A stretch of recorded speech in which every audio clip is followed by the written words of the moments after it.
Hi friends, మీ ఇంట్లో ఉన్న మల్లె మొక్కకి కూడా ఇన్ని వేల పువ్వులు రావాలని అనుకుంటున్నారా? సో అన్ని వేల పువ్వులు రావాలంటే నేను ఏం చేశానో ఈ వీడియో ఎండింగ్లో చెప్తాను. ప్లీజ్ దయచేసి ఈ వీడియో అంతా కూడా ఒకసారి చూసేయండి. సో ఇక్కడ ఏంటి అంటే ఈ ప్లాంట్ తీసుకొని వచ్చి నాటి ఒక 2 years అవుతుంది. ఆ 2 yearsలోనే ఇది చాలా పెద్ద మొక్క అయిపోయిందనమాట. చిన్న స్టెమ్ కటింగ్ తీసుకొని వచ్చి దీన్ని నాటితే ఇది వచ్చేసి చాలా పెద్దగా ఒక పాదులాగా ఇల్లంతా కూడా పాకిపోయింది.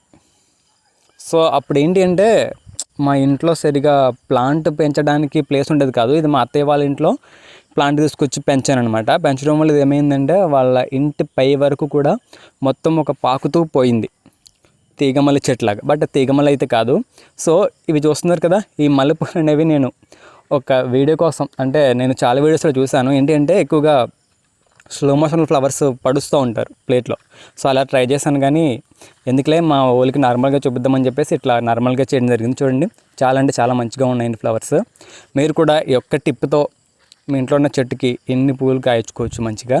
సో అదేం చేశానంటే డైలీ మనం ఏంటి రైస్ కడుగుతాం కదా, రైస్ వాటర్. సో రైస్ వాటర్ని